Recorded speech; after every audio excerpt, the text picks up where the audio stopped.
Our next story is based on true events, submitted to us by V. Hope you enjoy it.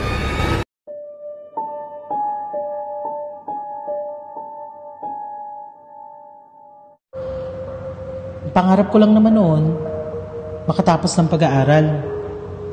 Wala na akong pakialam kung saang eskwelahan o kung ano man mangyayari sa akin sa kinabukasan. Basta ang importante, matapos ko ang pag-aaral ko. Madami na ako napagdaan ng eskwelahan dahil minsan tatamaan ka ng katamaran, pero mas mahigit pa rin yung pagkakataon na makasama ko yung pamilya ko. Marami akong kailangang pagtuunan ng pansin. Hindi ko na yun sinasabi sa mga profesor ko dati kasi nahihiya ako. Sasabihin ko pa ba yung masyadong personal na bagay? Hayaan ko na lang silang isipin na tinatamad ako. Magdadrop ako sa isang subject, lilipat ng eskwelahan, madadrop, lilipat na naman ulit ng eskwelahan. Ganun lang, paulit-ulit. Pero ngayon, pinangako ko sa sarili ko na tatapusin ko na yung pag-aaral ko. Nag-aaral ako ngayon sa isang Catholic school sa may bandang Taft Avenue. Magandang eskwelahan to. Magandang values, magandang campus, facilities, yung mga professors, magagaling lahat. Sa dinami-dami ng universidad sa Pilipinas, lahat maganda. Wala kang mapili. Pero sa naranasan ko, masasabi ko na sa likod ng magandang eskwelahan at pagtuturo, marami kang may experience na hindi mo makakalimutan. Sa dinami-dami nga ng eskwelahan na napuntahan ko, naging irregular student ako dito. Oo, medyo hindi maganda kasi hindi normal yung curriculum na sinusundan ko. Kung anong available, yun lang yung kukunin ko. Pero nakaganda rin naman kasi ayaw na ayaw ko talagang pumapasok ng maaga. So ang kinuha kong program sa kanila ay yung night class. Sa night class, ang pasok ko lang magsisimula ng alas 6 ng gabi hanggang alas 8. Limited ang number of subjects. Pero ang kagandahan, tutok na tutok sila sa amin. Kasi konti lang kami. Kadalasan nga, 10 lang kami o mas mababa pa. Marami akong natututunan doon. Marami akong nakikilalang bagong tao at saka mga profesional na tao na nag-aaral pa ulit. Napakagaling isipin ang sipag nila. Kasi nakatapos na sila dati, para lang may matutunang bago, nag-aaral sila ulit. Nagsilbi silang inspirasyon sa akin sa pagpasok ko araw-araw. Kasi iniisip ko, kung sila nga nagagawa nilang pumasok, bakit ako hindi? Nagtuloy yun ng ilang buwan. Napakasipag kong pumasok at mag-aral. Wala akong mintis. Pero isang gabi, doon nagbago lahat ng desisyon ko sa buhay. Hindi ko alam kung naduwag ba ako o sadyang hindi lang mawala sa isip ko kung anong nangyari. Biyernes noon, bandang alas 8:30 ng gabi. Kakalabas lang namin ng classroom. Siyempre, konti na nga lang kami. Naisipan na namin mag-bonding na magkakaklase. Uy, labas naman tayo. Biyernes naman ngayon. Hindi naman siguro masama kung lumabas tayo, diba? Oo nga. Dapat nga talaga lumabas na nga tayo ngayon kasi exams week na next week. Wala na tayong oras. Oo nga, tara. Labas na tayo, saglit lang naman. Tas uwi rin din tayo agad. Nagdesisyon kaming lumabas na magkakaklase. Ayos lang naman sa akin kasi, syempre, makakagala ako.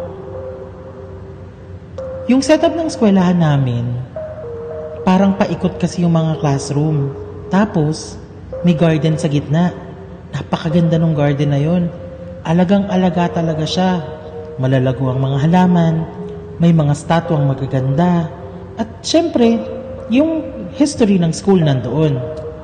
Isa sa mga offered na courses ng eskwelahan ko ay yung Conservatory of Music. Manghang-mangha ako sa kanila kasi Kapag pumapasok ako ng maaga pag kailangan ko mag-library, naririnig ko sila, tumutugtog ng mga instrumento, kumakanta. Napakagaling. Ang sarap isipin na yung mga talento mo, pwede mong pag-aralan at in the future, pwede mo rin pagkakitaan, di ba? Ang usual na pasok ng Conservatory of Music ay umaga, mula alas 8 hanggang alas 5. Kaya bandang alas 4 ng hapon, maririnig mo pa rin naman sila. Paminsan-minsan, may mga nag-e-extend. Pero hindi naman sila umaabot hanggang sa time slot namin. Bandang alas 8:30 ng gabi, nakatayo kami dun sa may labas ng pintuan ng classroom. Naghihintayan nga kami dahil balak namin lumabas kasi Biyernes naman ng gabi.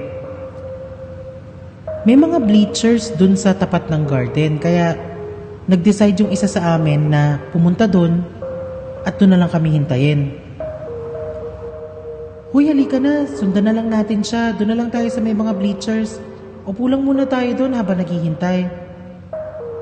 Sige, tara, punta na tayo dun kasi mahirap naman nakatayo lang tayo dito, diba? Baka mamaya pa sila lumabas. Nagdesisyon kami na pumunta na lang dun sa mga bleachers para umupo. Habang nakaupo kami doon, nagkikwentuhan, parang may naririnig kaming tumutugtog ng piano. Mahina, pero alam mo na mayroong tumutugtog ng piano sa malayo. Uy, ano yun? Parang may tumutugtog ata. Gabing-gabi na. Baka magalit pa yung mga tao dyan sa labas. Paano namang tutugtog ng piano yan? Napakalakas naman at alam naming lahat na wala nang tao sa loob ng eskwelahan ng mga ganong oras. Kasi ang usual na pasok naman ng mga estudyante doon hanggang alas 6, sagad na yon. Ilang sandali pa, naririnig namin na parang lumalakas yung tunog ng piano. Uy, para namang tanga to. Nagtatakutan pa tayo dito. Tayo-tayo lang naman ang magkakasama dito. Sasabihin nyo pa na galing sa loob ng classroom yung tunog ng piano. Sabi ng kaklase ko, saan pa ba manggagaling yun? Alangan namang may nagsa-sound trip pa dito ng ganitong oras. Sagot naman ng isa, tahimik lang kami. Walang nagsasalita. Pero ramdam mo ang kilabot na nararamdaman naming lahat. Nagmamasid-masid. Patingin-tingin sa gilid na akala mo may inaabangang tao. Ilang minuto pa, dumating na yung iba naming kaklase. Uy, tara na, alis na tayo. Anong oras na Baka wala na tayong maabutan yan. Sige, tara na. Alis na tayo kasi delikado na sa kalsada nito. Akmang paalis kami, bigla kaming may narinig na boses. Parang kumakanta. Ano na naman yun? Ba't parang may kumakanta na naman? Ano to? Duet na sila nung nagpapiano. Aba, ibang klase din. Anong oras na? Ang ingay pa nila. Habang nag-uusap-usap kami, may biglang dumaan na guard. Kuya, ano yung maingay na yun? Parang may kumakanta. Nandyan pa ba yung mga tao? Sabi namin dun sa guard. Ha? Anong kumakanta? Tao? Anong oras na? Baka kung ano-ano lang iniisip nyo. Kakaikot ko lang. Kayo na lang tao dito. Nagtinginan na lang kaming mga kaklase sa pagkagulat. Siyempre, magtataka ka. Wala namang ibang panggagalingan yung tunog kundi yung loob ng mga classroom. Tsaka siyempre, alam naman namin na merong Conservatory of Music tong eskwelahan na to. So hindi nakakapagtaka kung may maririnig kang magpapiano or maririnig kang kakanta. Tumaas ang kilabot ko hanggang sa batok. Hindi naman ako yung tipong taong madaling matakot Kahit ilang nakakatakot na kwento ang mapakinggan ko o ilang nakakatakot na pelikula ang panoorin ko, wala pa ring epekto sa akin yun. Pero ito, iba. Ramdam na ramdam ko yung feeling na takot ka talaga pero hindi mo magawang sumigaw. Habang nakatayo kami doon, nag-iisip na yung iba namin mga kaklase kung saan kami pupunta. Hoy, halina kayo, maglakad na nga tayo. Kung ano-ano pa kasi naririnig natin eh. Maglakad na tayo papuntang gate, tapos doon na lang tayo mag-decide kung saan ba tayo pupunta. Siguro, mas magiging maliwanag yung pag-iisip natin nung wala tayong naririnig na ibang bagay. Naglakad kami magkakaklase papunta sa gate. Pero, hindi pa man kami nalalayo, narinig na naman namin yung kumakanta at yung nagpapiano ng sabay. Walang umiimik sa amin. Patuloy lang kami sa paglalakad. Hanggang sa yung paglalakad namin, bumibilis ng bumibilis. Bawat hakbang ng mga paa namin, naririnig namin na papalapit ng papalapit yung tunog sa likod namin na para bang nandyan lang. Yung unang lakad namin, naging takbo. Pabilisan kami magkakaklase sa pagtakbo palabas ng gate. Pero alam namin, dinig namin na sumusunod sa amin yung tunog. Palakas ng palakas yung kanta. Palakas ng palakas yung pagpapiano na parang katabi mo na lang. Hindi ko yung makakalimutan. Kasi yung unang beses na nakaramdam ako ng totoong takot. Hindi ko rin inasahan sa eskwelahan na to. Iba ang naging epekto sa akin ng pagkakataong yun. Sinabi ko sa sarili ko na bawat araw na papasok ako dito, maaalala ko lang yung nangyari. Dahil nga halo-halo na kami sa klase, yung mga babae kong kaklase nagsigawan. Hindi na namin mapigilan eh. Nagsigawan sila na nagsigawan habang tumatakbo kami palabas ng gate. Hindi na nga namin napansin na tinanong pala kami ng guard kung ano nangyari. Basta tumakbo lang kami. Kinabukasan, pagpasok namin, nagulat na lang kami ng yung professor namin sa klase nung araw na yon. May daladalang pare. Napaisip ako, oo, Catholic school ito, pero hindi naman siguro kailangan na i-pray over kami para makatapos. Ending, nagpadasal pala yung professor namin dahil dun sa nangyari kagabi.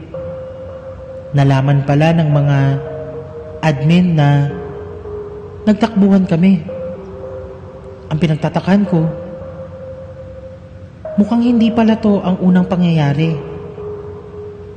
Kasi kung nagpadasal sila ngayon, malamang nagpadasal sila noon at magpapadasal pa sila sa kinabukasan. Thank you for watching this video. If you liked it, please hit the subscribe button and the notification bell para naman updated ka sa lahat ng horror stories na ipopost namin sa channel na to. If you have any stories to share, please do not hesitate to send them all to me so that we can feature you on this channel. See you again!